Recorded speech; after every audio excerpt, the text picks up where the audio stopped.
quarterback number 25, Kevin Stevens. We're all going to have choices in life. 28 years old, never did a drug in my life. Someone handed me something. So one 30-second decision I made changed the past of my life. For the next 24 years, my life went like this, slowly, painfully. Like I sat with you guys for a long time, guys, and sat there and say, it's never going to be me, you know? Now I'm sitting here talking to you guys because it was me. I know how those people feel because I've been in those situations where I've been stuck, and when you're in it, you can't see it. It's very hard, it's a very difficult thing, addiction and substance abuse, and people need help, and we have to get out there and kind of educate people and try to do the best we can to help them. Welcome to Crosscheck. My name is Kevin Stevens, and here we are. I guess here we are. We're on TV now, so it's kind of scary. You know, our radio and our podcast can see on TV, which is kind of new to us. So we're all here, and we got a great guest. First guest here is our boy Derek Sanderson. So I'll turn over to my buddy Andy. We'll go from there. Well, I thank you, Kevin. Yeah, it's definitely scary that we're on TV now. So we all have to be on really good behavior. Yeah, that's tough. Because people can see us, you know. Yeah. No faces, no nothing. Just now they can see you. Focused. We're going to be focused. And for those of you who are not familiar with Crosscheck, we are a weekly program that is dedicated to discussion of substance abuse. Each show we try to harness the power of personal stories and share information on local resources with the goal of ending the stigma around addiction. And ultimately, our hope is that we'll help people not feel so alone, encourage folks to reach out for help. But before we get started with our in-studio guest, Derek Sanderson, we got to welcome our panel and our newest member of the team. Newest panelist, the great, the one, the only, Alex Bazanson. He's a local businessman and a community leader and philanthropist in Abington. He founded the Abington Substance Awareness Coalition and the Hub Foundation with his lovely wife, Lisa. How is everybody? Yeah, everyone's good. Everyone's fine. All right. Everyone's fine now. Yeah. We even have an in-studio audience. How about that? Do. Yes. Woo. And we will have a live studio audience every week. Yeah, 460 people. Yeah. That's right. Jam them in here. Get your tickets now. That's right. There we go. I had to run. There they are. I had to do it. Okay, so let's welcome our in-studio guest today, which is Boston Bruins legend Derek Sanderson. And like Kevin said, we are honored to have him as our first TV guest. And for those of you who don't remember, Derek began his career in 1967 with the Boston Bruins. Long time ago. I know, right?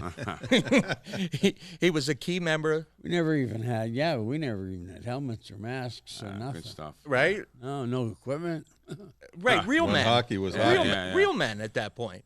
Did everybody get so beat up? And you obviously had a larger-than-life persona, which ultimately led to some struggles with drugs and alcohol. And you've been in sobriety for 30-plus years? Since 1980. That's awesome. December 19th. And you have two sons, and you have a forthcoming film about your life coming up. Yeah. Let's see how that goes. So welcome to the show. And Yeah, Turk. Pleasure. Welcome to the show, Steven. bud. Yeah, awesome. No problem. Awesome to be here. And all right, let's just talk a little bit about hockey for a little bit here. Like you said, you grew up in Niagara Falls. I grew up with a father that was a wonderful, wonderful guy. No pressure, no pushing, nothing like that. But a lot of encouragement. So I never really understood the pressure and the encouragement. But, shoot 300 pucks in a linoleum on a slab of wood in a driveway in the summertime. I looked like the village idiot. And all my buddies laughed. They laughed and went where they were down the swimming pool, wherever. But then again, I got out. They didn't. Yeah, so you had a great junior career. So you had Memorial Cup there. Well, I won the Memorial Cup. Yeah, that's a big thing there, right? Geez, we had a good team. We had Goldsworthy, Pronovo, Jean Pronovo. Yeah. Played in Pitt. We had Tommy Webster, Ricky Lee. We had just a lot of good players. I think 13 of them went to the National Hockey League within 2 years. That's awesome. So after all that, you come to the Bruins in '67. After Bruins were pretty bad up to you got there in '66. Yeah, Bobby I think. came in the year early. Yeah. He still missed the playoffs. Yeah, they missed the playoffs. Yeah, I saw that. Yeah. Yeah, I told him. I said, well, you needed some help. Doesn't take kind of you to that. It's true you had a little jam with Bobby, too. A couple. Yeah, in the juniors, right? Yeah. That was interesting. I didn't know that. That was something I knew. No, that was my father said when we were driving up. What we did is we had Weston Adams Sr., the owner of the Bruins. He was the scout. He was the one that beat the bushes all over Canada because there was no draft. Yeah. You were in the draft. There's no draft for us. So they bought me when I was 11, Bobby when he was 10. So Bobby got 800 and I got 100. That's all right. And my dad says, caught hey, up. son, it's 4 weeks pay. Wow. So, my dad says, listen, he pulled up and stopped the bus. We're pulling out. Stopped the bus. Got off work. Yeah. Just left work. Stopped the bus. Get my son. He called me out. He goes, Derek, there's only 2 people that are going to know and remember.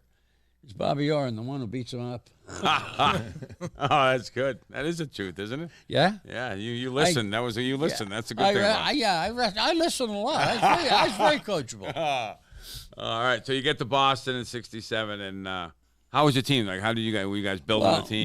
We were building at the time. Yeah. Because they had missed the playoffs in the 6-team league. They missed the playoffs 6 times. Dead last 6 in a row. 6 out of the 5 of the 6.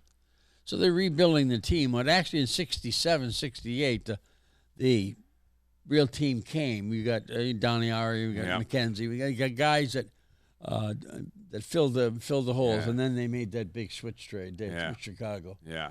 Just the trade of the century, Esposito for would have been enough for who they gave up because nobody knows who they gave up. Yeah. Espo was one big. of those. Yeah, he was big. So. And then we just built the team from there. We had a great goaltender in Jerry Cheevers and Eddie Johnson, and away we went. Yeah, good stuff. So you're so '70s. You know, that was awesome because I was born. I really was kind of young there, but I followed it and. You know, the series would be, the Rangers and those series are pretty good, Turk. Yeah, they were. I mean, they burned me in effigy. Yeah, I heard that. They hung me up in the second balcony. I mean, a hockey uniform on, number 16, and some clown figured it was me smart, and he burned. He set it on fire. And all the people with their fur coats down below, they're all burning and so that wasn't my fault, but they did that. Good stuff. They reached up because the glass. In those days, never came as high. Oh, yeah. Just covered the first 2 rows. I mean, the guy in the first row could peek over the glass. Yeah. And they would reach out and punch you right in the mouth. Like, guy hit me one time. They don't do that anymore. Oh, they don't do that. Nah. That's why the glass goes all the way up. That's why the glass went up. I had a time in New York, in that New York series where people went a little goofy, and there's a ring of cops holding all the people back from throwing stuff at us. Oh, yeah. The one kid snuck through and tried to stab me with it. And I had my kind of a half-full garment bag, and a cop just cracked him. Just dropped him like a stone. And I looked at him, and I said, hey, thanks. He goes, no, I think you're an ass, too, but I'm just doing my job. Yeah. That's New York. Yeah, that is New York. I was in Pittsburgh when I played. No, Pittsburgh. I was a Penguin. Yeah, I know you were a Penguin. Yeah, I was a Penguin. How long were you a Penguin for, Turk? A year and a half. I don't know. I saw that. Yeah. You guys had some similar stops along the way. Yeah. Once you make the start, it's good. Yeah. Yeah. You bounce around a lot. Yeah. Once you get moving, once it doesn't stop sometimes. There's no break anymore. All right. So the big, we get to St. Louis. The Bees are playing St. Louis. So all we're hearing all this last 2 weeks or 10 days they've had off here is probably the one of the most memorable goals. Like for us to see, anybody, even if you're not a hockey fan, you see that picture and you see that, right? Right. It is the most reproduced picture of the century. Oh yeah, no question. Like Farrah Fawcett's picture. You think so? Yeah, almost like that. Cool. Yeah, with the But talking hockey here. Yeah, it was amazing. I know. And 70s. 2 seconds. Yeah, what you see in that play, Turk? How that all happened? I missed it twice. That's all right. So I fired, hit the post, ran around the wall. Bobby jumped in and beat Ecclestone. Jumped in, boom, threw it to me on the backhander, and broke. And Talbot, instead of taking Bobby, he went and took me, which just to you, just feathered over to him, nice little pass, yeah. Bingo. And then nothing happens. Like it's just normal goal, an everyday practice goal. Yeah. But the problem was that what was it, Picard? Yeah. Scooped up his feet. Yeah. tripped him 2 seconds after. There's no penalty. Series is over. Yeah. I'm not going to give it to you next year. So he Yeah. decided But to that rip his made it legs out. famous. Yeah, that pitch is on all And my that wall. That put him parallel with the Yeah. net, and people didn't understand. Well, how can you get there? Yeah, if you're a hockey player or a fan, you have that picture on your wall for like a lot of things. That was Big doings. yeah, that was big doings. That started off a lot of good things. And It started that year. We won the cup. The people got engaged after '67 with Lundberg. yeah. And it's a college town, and they came in droves, and the people started coming to the games, and then MDC, Metropolitan District Commission, built 28 rinks. Oh, wow. So that was really In 2 years, they built 28 That's rinks for the launch. kids. That's what. Because there's no place for kids to Wow. play. So you started to see Amonte, the Stevens, and the Kachuks, and Tommy Barrasso, and you started to see these guys come out of New England. Yeah. Now, I said one night on a broadcast, when I was doing the game a long time ago, and I said I would just take kids from New England, just New England. I wouldn't the Stanley Cup in a heartbeat. Oh, for sure. Oh yeah, they had the best. These kids came out of there. Right. Kachuk, Bronick, Yeah, Stevens, and I tell you, it was insane. It was just a ton of talent. And then Bobby Carpenter destroyed high school hockey. Yeah, did he ever? He'll come up from high school hockey, get 52 goals and wash. Yeah. And if you said, well, we're missing something, we'll go drop down one. Yeah. So all the scouts started going to the high school games. Yeah. They got Barrasso in the fourth pick in the draft, too. It's a goalie, right? He's a baby. As babies. Yeah. They started drafting young kids, and they blossomed, and the game has changed. Yeah, it is. So, all right, so you guys win the cup. Now you're a folk hero in Boston. All these, you pretty much get what you want anywhere you go. Only made $7,000. Yeah, you want to pay him. So from there, life becomes, a little different. Obviously when you win, but still. Well, I came in and there was a Joe Namath. Yeah. Had won the Super Bowl, and they told him he wasn't going to play football anymore. Get out of the bar business. Bachelor's 3. Yeah. And I had just won Rookie of the Year, and he came in '68 and said to me, "Come down in June." And I said, "Yeah, I met him."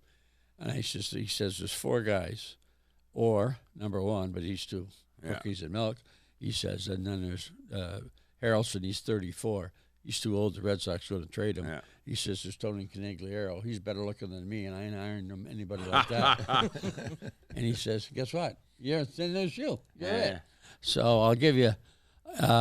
He gave me triple what I was making salary-wise. Yeah. Bought me a brand new Lincoln and a power of the pen, and I just learned how to pick up the tab. Yeah. Nice. Yeah, and that was a big mistake. Then you had another bar too, right? Well, we had 3 Bachelors 3, and then I went and I started Daisy Buchanan's. Okay. Yeah, Harry Sindley got very upset at me getting in the bar business by myself, and not Joe Cimino and Jimmy McDonough. They were my partners, but then we built 4 others: Scott's, Gatsby's, Zelda's, and I was in a bar every day. Go to practice, Kevin. You get 10:30, get out 11:30. All right, you drift over for lunch somewhere, and you slide into the bar, and you're sipping beer until 4 or 5. It's happy hour. You double up, and boom, boom. Next thing you know, you've had 12 beer and 3-4 shots, and then the day's coming to a close, and you're going, "What happened?" Yeah. And I never drank until I turned pro. And you flew, right? I was afraid to fly, I used that as an excuse. Okay. Like the tambourine man. His dog died. He still grieves. Right. 20 years later. Yeah. You use any excuse possible to for your drugging and your drinking and your craziness. Any excuse will work. So from there, so now you got all this stuff going on off the ice. Obviously, Harry's probably not. That's the setup. Harry thinks I'm nuts. Yeah. And he's my boss, and I loved him. And he was a coach and then GM. And then in Philadelphia, I left. Yeah. The Blazers. I won 2 Stanley Cups. Yeah. And then I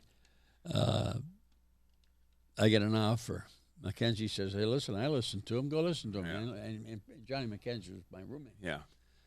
And he says, "Go listen to him." And the guy says, "I'm here to offer you $2,300,000." And I'm fighting for like $5,000 raise for the Bruins. Yeah. Yeah, and that's all it No was. brainer, right? At that. Yeah. Oh yeah. Yeah. I said, well, okay. I said, I was stunned. And my partner, Joey Sabino, was there, and Jimmy McDonough, and they're going, you hit the number, you hit the number. And I said, I don't know. I said, when I first heard you guys, you were the Miami Screaming Eagles. Mm. And now you're the Philadelphia Blazers. There's not a lot of continuity there. Are you going to stick around? I know the National Hockey League's going nowhere. Yeah. So he said, we'll give you, I'm authorized to go as high as $2.6 million. 15 seconds, he gives me $300,000 raise, and I can't get 5 out of the Bruins. Yeah. And I said, wow.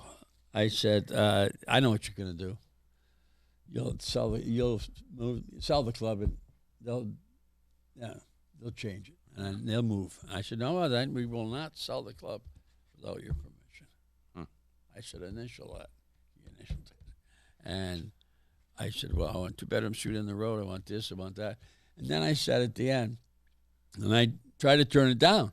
And I went to see the owner of the Bruins, and he gave me he said, under the circumstances, we'll give you the raise. You got to love him. Great guy, Mr. Adams. Anyway, I come back to that, and I come in downtrodden like, oh, yeah. And the guy, when they're got eager, and they're saying, well, what happened? What happened? You thought the Bruins matched that silly off? No, they would never match that. I said, well, I give my dad a job. 5 years, 50,000 scout. Wow, nice. So my dad grabs a hook, right? And I said, my dad, he doesn't like to fly. He's afraid to fly. And St. Catherine's only 8 miles away. Yeah. He could drive back and forth, see everybody in the league. So they're just giving you the world. So the guy says, okay, what's that mean? I said, well, I'm afraid to fly too. You got a team in Birmingham? He said, yeah. I said, you got one in Edmonton? He said, yeah. How do you get from Birmingham, Alabama to Edmonton, Alberta? You got to stop 7 times. Right. Take off and land. He's horrifying me. He says, he says, we appreciate you getting as many road games as you can by train. Wow. Nice, huh? Done. Initial that. Yeah. So they made it near impossible. And it was insanity to turn down. So, yeah. But, so then that was kind of... well, I went to Philadelphia. I had no friends. Don't ever underestimate friends. Yeah. Yep. And I had no friends. I didn't know anybody. And I was in articles, and I was in court and doing things, and never with the team, never got to practice. I was 20 pounds overweight. I was drinking. One thing led to another, and being out of shape, I jumped out of the penalty box and slipped a disc on my back, caught a piece of paper, and doink. And I played 7 games. I'm out for the season. And Philadelphia lost their first 22 games. Wow. Okay. Wow. So Bernie Perrant was our goalie. Yeah. We had some talent. Andre Lacroix won the scoring eventually. Was this before the Flyers? No, that was no. But that's Broad Street Bullies. I said, "Well, you guys think you're going to beat out the Broad Street? No, forget about it. You're not going to beat Schultz and that group. No, you're not going to beat them." You notice I didn't mention Bobby Clark. Yeah, I hate Bobby Clark. Yeah. So, Schultz and Selesky and they had Mad Dog, and they had all these tough guys. Yeah, they did. And you fought Bobby Clark, you ended up fighting those 4. Yeah. So, Yeah, there's nothing better than those Flyers. My dad used to take those Flyers, Bruins Saturday matinee games. They stayed. Well, they're a tough team, boy. Yeah, that was tough. That was good stuff. That was good. Yeah. So then you leave. I guess what I was reading is. I don't know if the money's real. My first day. Yeah. Right. I had a big signing in City Hall Plaza, Park packed. I don't know why. And I jump in a cab, and it's raining. It started to rain out, so I jumped in a cab, and I'm going down Broad Street. And I see a big Keenan Motors, Rolls Royce. I didn't know if it was real or not. Yeah. I started walking in, and I got hair down to here. I got a sweatshirt on from practice. Right, I got my jeans and a jean jacket and cowboy boots. Haven't shaved 3 or 4 days. Just cool. I said, "Hey, what's the best car you got here?" It'd be that one over there. It's a British snob. Yeah. Anyway, I walk over and hey, blocked. Yes, well, that's policy. So he says one usually orders the rolls by phone. Oh, yeah. Wow. open it up. He opens it up and said, he insulted me. I'm going to insult him back.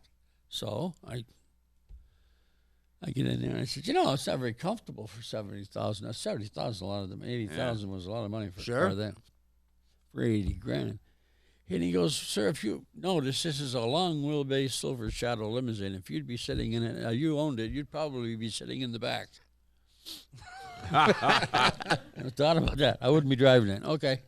So, and then I said to him, all right, this guy doesn't get the commission. I bought it that day, cash.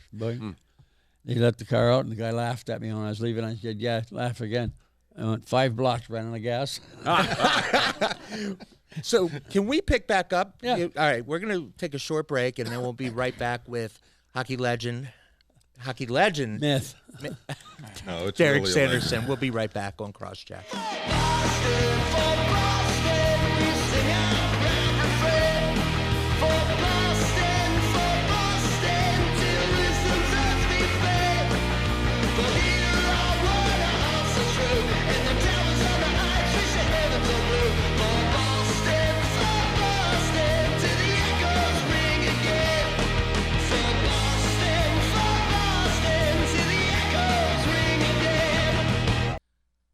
Welcome back to Crosscheck Radio. My name is Andy Bernstein. On our debut podcast on video, which is kind of scary, but we're doing it. And we have a great guest. We have Derek Sanderson. So Kevin is going to pick back up, but we have to welcome our friend Alyssa Horton, recovery specialist, to the show. I'm bowing. Yeah. You just can't see because I'm sitting. No, greatness. I'm not going to look that way. Greatness has entered. Greatness has entered the room. Right? Don't make me cackle on TV. No cackle, please. Don't make me No cackle, please. All right, Kev, pick back up with Derek. Yeah, so Turk, now we're making a lot of money, a lot of fame, a lot of things. Now we kind of go over that. When did you kind of realize you were going over that line? I got in a kind of not a fight. I got in with this girl, and she goes, yeah, well, I can stop what I'm doing anytime I want. You can't. Yeah. That was the first time. I said, yeah. And I can, eh? Yes, I can. So I went a day. Summertime. And I started getting a little jiggy around 35 hours. I had a lot of stuff in me at that time. Yeah. And I would say I couldn't get past 40 hours. I had a seizure with the hospital. I had another one. The guy says, you're an alcoholic, you're a drug addict. I said, oh, yeah, sure. And I move on. So I ended up at 13 detoxes, and not one of the 13 detoxes told me to go to AA, if you can believe that. It's crazy. Very strange once I found out, yeah. But this guy that, nobody can find the guy that I give the credit to, outside of Bobby Orr and friends, he was, one guy just made perfect sense to me. He said to me, he explained denial in a form that someone can understand, like building blocks. Yeah. And I said to him, I said, Al, what's denial? I said, how old were you how old were you the first time you drank? Oh, I was 20. He says, I don't want the first time the first time you get drunk with the guys. How old were you drank? I said, well, my girlfriend dumped me when I was 15. I had 3 beer. He said, don't. That first drink, no. I said, I stole 3 off my dad when I was about 9, and he said, no. And I said, well, my uncle said, you look bigger at Christmas, and I was 7. She said, you understand it now? Denial. I asked you a simple question. When was the first time you drank? You had the use of that drug. And I said, beer's not a drug. He says, what are your first impressions of it? And I said, well, it stinks. It tastes bitter. And I don't like it. And, you don't like, yeah. And he said, well, why'd you have another one? I said, I knew I loved the feeling. And it wasn't anything else to do with that. It nullified fear. And my fear was of dating, rejection, girls, going bars. People expect things of you. I'm a small town kid. I didn't know whether I was on foot or horseback. And people are saying, hey, whoa, hang with you. I'm going, holy shit. I got another one. Oops. Sorry, I was supposed to yell. That's all right. We're going to add it. We'll edit that. And so I said, what is this? And I'd go into Daisy's, the big star in Daisy's, and I'd sit at that love seat up where only two people could sit. Yeah. And me and some Dolly would sit there, and I said, wow. Dolly. And I didn't know, well, they don't, that's Helen Gurley Brown got in since then. I mean, the women's lib thing is a whole different movement. So Lonnie Anderson had her own, but we'll discuss that later. WKRP. Yeah. Right. So I just didn't. I realized this guy told me. He said, "Listen, if you're afraid, you have to first of all admit you're afraid, and I'm not really afraid. I don't." And I started the denial, all the defense mechanisms I used to. Yeah. But I wasn't afraid of women. I was afraid of being laughed at, lied to, rejected. Nobody is good at everything. I always used to hate in high school the confident kid, but he was only confident in math or science or this and all. You weren't confident in it at all, and he certainly had no dates, so what was he confident about? So you look at people and how they think, and well, I'm not worried. Don't worry about them. Don't worry about what they think of you. Be yourself. And it took a long time to get that. Can you guys relate to what he's talking about? 100%. Yeah. 100%. Yeah, anybody sober and been through it. Right. Sobriety's a way of life. You have It to is. cancel out friends you hung with, people you hung with, try to get away from them. They won't come with you. Nope. And every detox I was in or whatever, I never got a get well card from anybody. Nobody wished me well. And it was a matter of struggle, and you take it a day at a time. And I never got that either until the guy said to me, and I remember that first day that I lasted a day, and I told the guy in detox, about 34 hours I can last, and I'm going to have DTs. And they're delirium tremors, and what I had terrible, terrible nightmares. Where does the love of God go when he turns minutes to hours? Wow. I used to see snakes in my nurse's hair, and I used to freak out. Maggots. They said, "We'll put you in there's a rubber room at the end of the hall." He kept on threatening me with that. But You that never been didn't in a scare hug me me. The jacket? straight jacket scared me. It's the hug me jacket. It's I like know, hugging hug you yourself. jacket. Oh, Yeah. no, I ain't going. I want to be free. I got Thank familiar with those.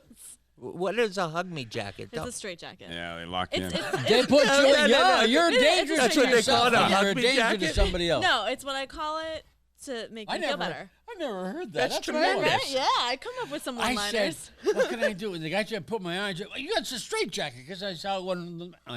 I would be like this, and then you're going to leave me here? Oh, no. It's just that they're I'm telling gonna you take need a to love headlong yourself. run at the wall. And he said, there's enough padding. You ain't going to hurt yourself. And close the door. No. Scream. No. Finally, they said, okay. You behave? Behave. Absolutely. So that was it. And how long were you in treatment for? In treatment, I was on just good detox, maybe 72 hours. Maybe some are not as good as others. Some kind of liked you, some didn't. You get tossed out on your own. You got no money. You got nowhere you're going to go. I'm sleeping under bridges in Central Park. I'm eating out of dumpsters. I'm trying to. How did this happen? Yeah. And you're trying to figure it out. I said, I wasn't a bad. I didn't hurt anybody. I didn't. And then I said, maybe I did. And then I don't know what God. And I started to. I got on my knees one day, and I just said, God help me. I can't live like this anymore. Either you take me or cure me. Only two options that are available. And I ended up talking to this guy in the 13 detox, and he made and the guy I talked to him for probably, I know him well. I mean, they asked me to, in a documentary I did, they asked me to describe him, and He was at a hotel, right? No. Yeah, I was at a hotel. I did the documentary, but Right. I mean, this guy was in a place called the Hotel Dieu, which is an adjunct. You know how they put the House of God? It's called in French, en français. But it's the Hotel Dieu is next to the St. Catherine's Hospital. Oh, okay. And they got this detox there, and no one at the hospital said that this guy existed. Wow. And I said, what do you mean? Now you're creeping me out. What do you mean you never exist? I talked to the man for almost 2 days. He says, no, you never did. He wasn't here. Wow. I never drank again. And he said, you were only here 3 days. You never drank again. I don't know why. And I don't question it. I just Wow. it's over my head. So that last detox got the Yeah. 13th one Yeah. with this guy that you supposedly talked to. yeah, I went to my rehab. That's a little weird, but I went to rehab and it just didn't do anything. But it helped me.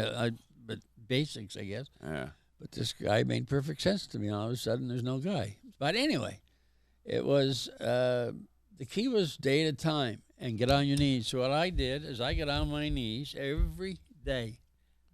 I got me patience, kindness, and understanding, and guide me through the day with your will. Thank you. Boom. Go to bed at night. Thank you for the day. Boom. And that was it. Every night I did it, where I was. I used to go to work and forget, and I always was in the shower. Yeah. Say, I play shower every day. And I get in the shower, and I got on my knees, and it was kind of solved the problem because I had a halfway step there. I could do that. And I forget a few times, and I would stop at 128. I don't know if people ever saw me, but I stopped at 128 and got on my knees. I was not embarrassed if anyone saw it. Anyone would believe me. I didn't care. It's the only thing that got me sober. And like we all talk about here a lot is that, we can't do this thing alone, right? No. That's a lot of people try to do. Nobody It's does it. impossible, right? No. You need good friends. You got to, Well, I had Bobby, and Yeah. I had. There's a lot. It's documented well, and Yeah. my mom was there. She never turned her back on me, nor did my dad. And I always had a roof over my head, but I wanted to figure this problem out myself, and I couldn't really. Yeah. I didn't have the tools to figure it out. I didn't have enough knowledge, and then I got my first job was to work in the city of Boston with Joe Timilty. Senator Timilty introduced me to Ray Flynn, and Ray Flynn put me in the Boston City school system in 1984, 1983, and he said, I want to know, because a report had come out that Massachusetts was the worst state in the union for alcohol and drug abuse in high schools. Wow. Flynn did not believe this. But there's more schools here. Right. So take it easy. So I went in, and I talked to the first schools, and they were 8th graders, and these little 8th graders looking at you like, that's hard. Right. And then I didn't understand what to do. And then the third school came, and they had a stage. So I got on my knees behind the stage, said, God, help me, just take over. I don't. And the lecture lasted 2 hours or so. 8th graders got a standing O. I asked all authority to leave. No teachers, no principals, That's the way to no do peeking it. indoors. I want you guys to ask me questions, and I'll ask you.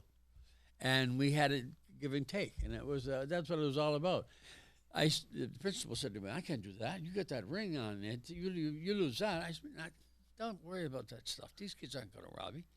I said, "Look, what they want to do is They're not going to run. Little 8th grader. Right? Well, the Jack, other city has two problems. They have physical fear Okay. of their life and limb, and the wealthy in the outskirts of wherever they have those wealthy schools, they have the emotional and on top of it, the inner city kid has both and the fear of getting hurt. Kev? Yeah, no, I don't think. I think all levels, right? Is fear is like the number one. I think you hit it right on the button. You're expected to do all the stuff, and the fear of not being there and not doing that. And I think kids too, right? These days, the fear of not being what they're supposed to be, right? Well, they didn't. No one in the 7th, 8th grade. Yeah. First of all, you could never talk to 6th, 7th, and 8th. 6 is where they stop. That's where they stop saying trust, loyalty, respect, honesty, discipline. That's the 6th grade. Hormones starts to read in for 7th and 8th. But hormones at 7 and 8 aren't like 9 and 10. Right. 9 and 10 are severed by like a cleaver. Boom. They don't talk to each other. And I'm not asking you a question. If I got a 7th grader there listening to me. So I had to do them separate. I learned that after a while. And then we had the kids separate. And then it started to make sense. But the kid in 9th grade didn't have his driver's license yet.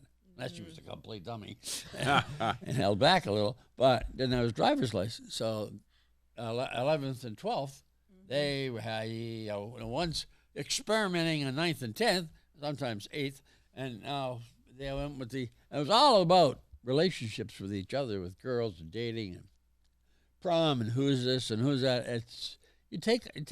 Look at the fear. Even on television, no one will discuss fear. No. What fear is to Kevin, what fear is to Alyssa, is not fear to me. Right. And yours is different too. So the four of us that have a debate about fear, the suggested common knowledge that we are afraid of what? Well, my fear is not the same as yours. Right. So how can we have a discussion about a word we don't even agree on? Yeah. Right. So you go into a school and you beat them with this jargon that's supposed to work. No, everybody is different. Everybody hurts for different reasons. Right. Now, you two can relate in the sense that you both were at the peak. Yeah, we had some fun up there. Yeah. And then you kind of both hit a spiral, but you both talk to kids, and you both. How does that impact your sobriety long term? Best thing I ever did in my life. Okay. Not winning the Stanley Cup, not doing anything, talk to kids. It took me. I had 12 years and 680,000 kids, maybe 700 high schools and middle schools, but everybody in hockey. I mean, Kevin was a guy that everybody really respected and loved. They never dreamed Kevin had a problem. Kevin there's an image, there's a level you get to. You have to be a certain player as an athlete. And Kevin, same as me, you people don't understand. I'm not built like that. Some people dodged it, but they couldn't handle it after they retired. Yeah. Their comeuppance came later. Right. Kevin and I are up there because it happened during. Right. And that was the difficult thing. But the persona is you were able to create a persona that allowed you to. I didn't. I just became who I think God wanted me to be. that's all you can do. I think addiction, Yeah. It's going to take everything, right? Turk, it takes till we stop it, right? Yeah. And that's, and then it'll beat you every day. I know. You want to know something really intelligent? I used to sit sober. I mean, not sober. Dry, clean. I used to sit in my apartment, take a full bottle of Johnny Walker, and I'd sit there. I don't know. I'd watch my movie. I would make some food, and the bottle still sat there. I wake up in the morning, the bottle still sat there. I thought I had more patience than the bottle. When does the roof fall in? Every time I reach for that bottle. And me being a drunkard is just that far away. Yeah, it's closer and closer the year we get further and further. But I remember the guys talking about you, and I said, Jesus, the pressure that's on Kevin. It was out. It was unbelievable. It was me. I was kind of out of it at that point, and no one really cared. But Kevin was at the legitimate peak, and nobody understood. I said, I should talk to him. Is there any way I could talk to him? I tried to talk to Kevin for a while, but our roads never really passed. I know we didn't bump into him, so. But I tell you what, it was a shame. I mean, you were a great player. I mean, it's hard. Like we say, it's neither one of us wanted to do it and lose everything, and it's kind of tough for us. But you know what? We're here, right? Yep. Whatever we can do to help, and whatever we can do to help people. Yep. That's what makes it all that much better. Get people to just in schools, put it in the curriculum from kindergarten through 12. I did that with the city of Boston, right? I said my job was I was supposed to submit a report at the year's end, and I said, well, it has to go. You have to define fear, and you have to put it in kindergarten through 12. It has to be taught, alcohol and abuse. And there's no such thing as abuse. Okay. Abuse is addiction. There are 2 stages to addiction. I like it. I think I can handle it. And I can't. Right. That's it. Yeah. No one knows when you cross that road. It doesn't. Where is it? No. There's an invisible line. Oh, bang! You cross it. I'm good to hear, but you never go. You always test yourself. You never know. So I have to ask you about your GQ story. Oh my God, I want to hear this because I saw that. What? They said you were one of the coolest athletes of all time. Oh yeah. I don't know how they figured that. I mean, I don't know. pretty I'm cool. watching you and talking to you. You're pretty cool. Yeah, he is a cool guy, right? But I look at the thing. I'm a 70-year-old man. What are you talking about? And they put me down on that list, and I'm the only hockey player.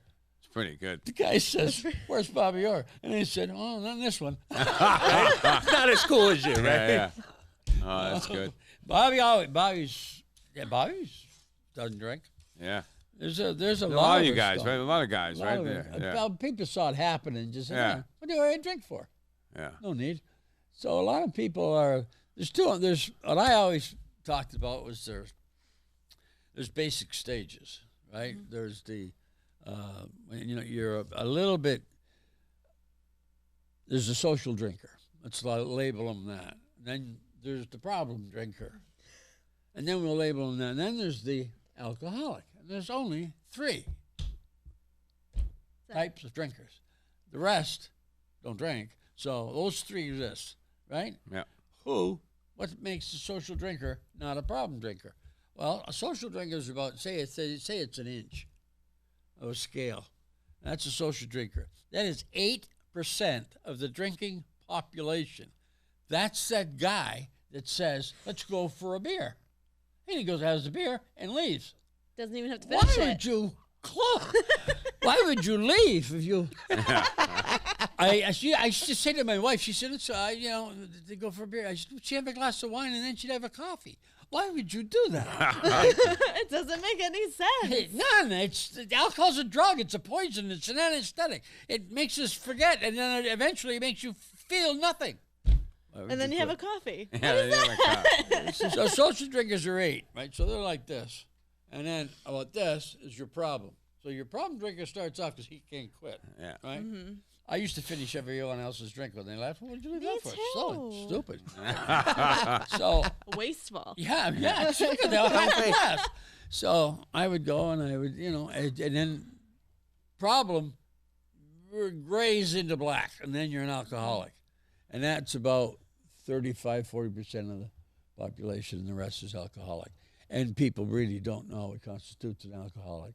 And there's maintenance drinkers, there's binge drinkers, there's different types of drinkers. You get the stuff from Washington. Yeah, I know it's a lot of goody two-shoe stuff, but that's for the drugs as well. But it'll all change as soon as our group is gone. Yeah. And they'll change the politics, and the millennials will legalize everything, and we'll have a different world. So, I hope they don't. so we're going to take one more break. Okay. And we want to hear about the upcoming movie and what you're doing now. And we'll be right back on Crosscheck. That might be a little controversy. Fun. I like that. 1, 2, 3, 4. Boston, for Boston, we sing out round the fray. For Boston, till listens as we play. For here our water hearts are true, and the towers on the heights wish the heavens are blue. For Boston, till the echoes ring again. For Boston, till the echoes ring again. Welcome back to Crosscheck Radio. My name is Andy Bernstein, here with 2-time Stanley Cup champion, the one, the only, the man, the myth, the legend, Kevin Stevens. Jeez. Pretty good. That's a lot, right? I sound like a DJ. well, Hey, both of them- you did. The man, the myth, Both of them are No, two-time Stanley Cup Yeah. champions. 2 times. That's right. Well, I haven't got to Derek yet. Yeah. Alex Bezanson, Abington. No Stanley Cups. No, but you were a Watched part a lot of 'em, But you yeah. were a fan. I remember that day. Watched I a lot. really do. See, we got Mario right there. He's got a cup, and Derek has a cup. I don't know what Moogie Betts is Tell all you what, about, he could but we play. have him. Mario. I mean, I used to tell guys in the dressing room, Mario, don't go near him. Angle him off. Don't go for a fake. Don't watch the head. Don't watch anything. Yeah. He's 6'5". He's got a reach on you. Just angle him off. I don't care how far it is. Don't ever go for the puck. He'll own you. He went Nobody for the got puck. it. A lot of people went for the puck on him. Everybody went for the puck. Why? And he owned all of them. That's a Owned pretty them good all. start. Yeah. I was watching highlights last night. Yeah. I just can't believe it. Yeah. Bobby was the same way. Yeah. Yeah, they had a knack to beat people, didn't they? Anticipated your move. So I don't know. You know what's amazing to me, Turk, like you just said, you were only out there 4 years. Then you got sober. That's you that's went really at it pretty lucky. good for 4 years. Like I was a 20-year, took a long time. You know, No, I took a beating. I went the full boat. But I Yeah, tell you what, it's good it's stuff. I got lucky. Yeah. I just got lucky, and it was happened. I sat in the field and it was cold, Yeah. and I said, I just gonna lay here and die. And then boing. Yeah. Then I went to this Yeah. hotel doing it again. Nobody remembers the guy. Yeah, it's amazing. We all can get sober. That's the thing. Like, we talk about all this addiction stuff. If you surrender and you get around the right people, You got to and get surrender. You Yes, got to surrender. That's give up the fight, right? That's Yeah. the hardest thing to do Who sometimes. are you? Yeah, take the ego, Yeah. put it in your back pocket, check it at the door. I know. Nobody cares about your ego, Yeah. and they don't care about your opinion Yeah. of yourself. Yeah, just boink. So you have an upcoming movie in the works. So they say. It's only been in the works for like 9 years. Well, isn't there? There's a documentary coming Yes, up coming next on week. Now the documentary's been made by CBS, NBC Right. Yeah. Sports. It's airing next week, isn't it? I don't know. The National Hockey League bought it. They got the rights to I it. think I saw the first week in June it was being aired. Yeah, June 8th. Yeah, And there's a script reading coming up for the movie. for the movie. Casey Sherman is the writer. The script's been written 5 times. I don't know how they can write it in 5 different ways, but It's a good story. I tell you that much. they It's get good. creative. Yeah, they get creative. When Well, they took 90,000 words out of your took last 90,000 book. words out of That's that it. book. That's when you There's know a you lot got a to be lot said going there. on in 4 years. What do you- we have an encyclopedia? In those 4 years, you did a lot of stuff, and they Yeah. took 90,000 words out of there. Yeah, and I mean, there's the rock, sex, drugs, rock and roll. Yeah. guns, and lawyers, oh, no, we better not. Lawyers say, no, can't have that in there. I think you could still be sued, go to jail for that. I see that. Come on, there's got to be a statute of limitations now. Nobody around to prove it, but who knew? So what are you doing today? Talking with you, Andy, and Kev? Yeah. No, I mean today, but in What are you doing with your life? What are you doing? With my life? Well, it's not much. I should never tell you what. People should never retire. Yeah, that's what you were saying before. That is the most foolish thing. I remember I worked for the city of Boston as a job, and I used to go out and after the fact, and when I was looking for the money, I worked for an investment firm, and we used to parade around trying to get city money and about retirement funds, to manage the money. You're not ready to retire. I used to look at, 55, take the early retirement. You're 55. People live to be 90. My father-in-law is 91, still works 7 days a week in a Got it. standby machine. Get up and work. It's what he does. Get out and work. You cannot. I don't think. And you know something?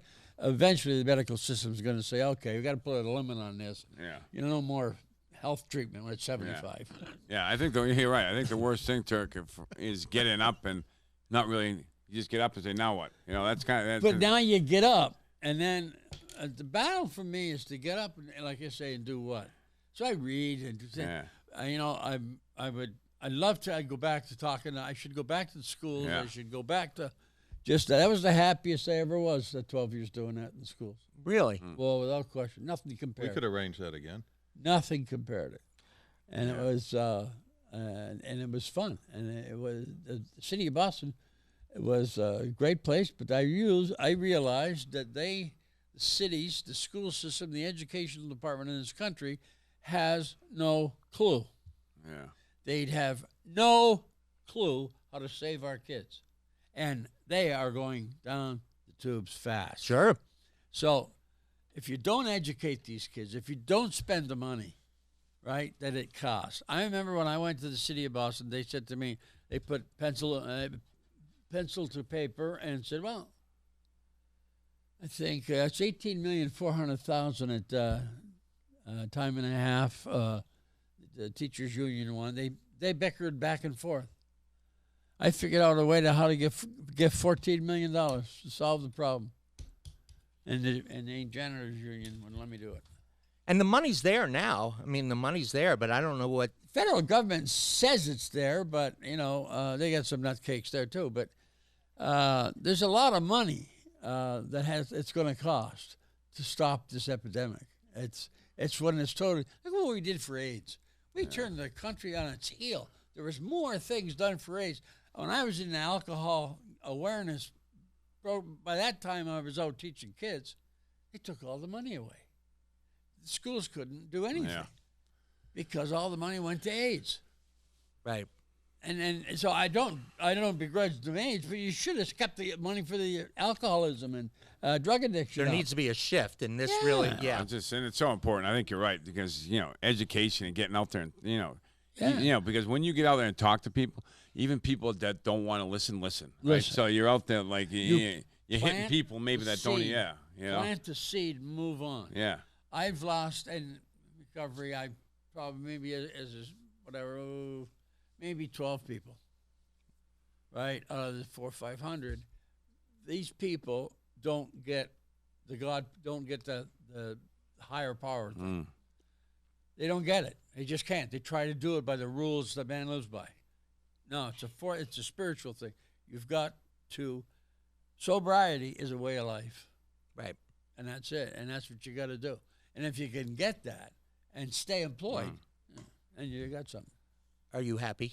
Yeah. Okay. Derek, how long? It's been what? 30 years. 30 years. You've done a lot of things in sobriety. You've done a lot of great things. A lot of Yeah, I did some. I talked 12. Yeah, 12 years I did it. Yeah. But I realized after that first year that there was no money for it. So I went into private industry. I went to BFI. Okay. Yeah. And my idea was that if you could get BFI to pay for this, to get the community who picks up the community's trash, I said to them, and I happened in the Normand Olivier tournament, and I'm only sober maybe a year, and I go to Normand Olivier's tournament, 2 years maybe, and there he is. I get stuck with BFI as my foursome. Yeah. By the fourth hole, they asked me, what are you doing, how you doing? I said, well, alcohol, drug awareness, ruin the fiber of the country. By the 12th hole, by the 10th hole, by the 12th hole, what to do? Well, if corporate America got involved, and they said by the 16th hole, they said, what would you do? I said, I don't know, it costs you about $300,000. And you could help it, but a big Airstream motorhome on the road with BFI Cares and go to every school in the country. Did they go for it? Yeah. Yeah, I saw that. And I did that. I did that for 6 years. Yeah. And then I went to John Goldsmith, great guy, chairman. It was Tucker Anthony at the time, and he came to the investment business, and he said, "Yeah, I don't stop that." And they had Tucker Anthony Cares. We need that though. That's what we need. We need corporate America to take a business to come after this problem. Now you look at the trillions of dollars that these nutcases are putting on whatever. I mean, the world's going to come to an end in 12 years. Get a life. Yeah. But, she's just a kid. But she doesn't understand. 12 years, China's not going to do anything about this. Russia isn't either. Right. But United States is the only compassionate country. English-speaking countries of the world have done it before. Right. And they've got to get together and do it again. And the stigma. The stigma is terrible, but people, they still, I don't know how many people still think it's a moral weakness. Right. You're not a drunk because you want to. You're not gay because you want to. It is who you are. You were born that way. I was born that way because I was born with 7 years old. I was a drunk. Didn't know it. Never drank till I was 20. Again, 3 times, but I didn't like the taste, didn't like the smell, but I loved the feeling. That was it. That's all I had to do. I can't thank you enough. We can't thank you enough for coming on to join us with our... Party? Yeah.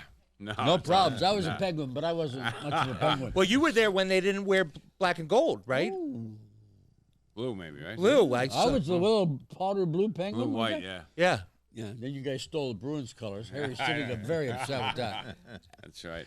So thank you. Hopefully we can have it back on again. And thank you to Lisa Bezanson helping drive this ship. And Martin's Restaurant, who provided us with some great food. Good deal. Alyssa, and who else do we thank? Oh, Justin. Justin behind the glass. Justin behind the glass. Justin. Hey, and Chris is over there too. Hey, Chris. And Chris. So thank you, Everybody's everybody. happy. Yeah. We'll be back next time, and check us out on powerforward25.com, as well as visit our Facebook page. And thank you again. My pleasure. Awesome. Thanks, Derek. My pleasure. See you Thanks, next Kevin. week.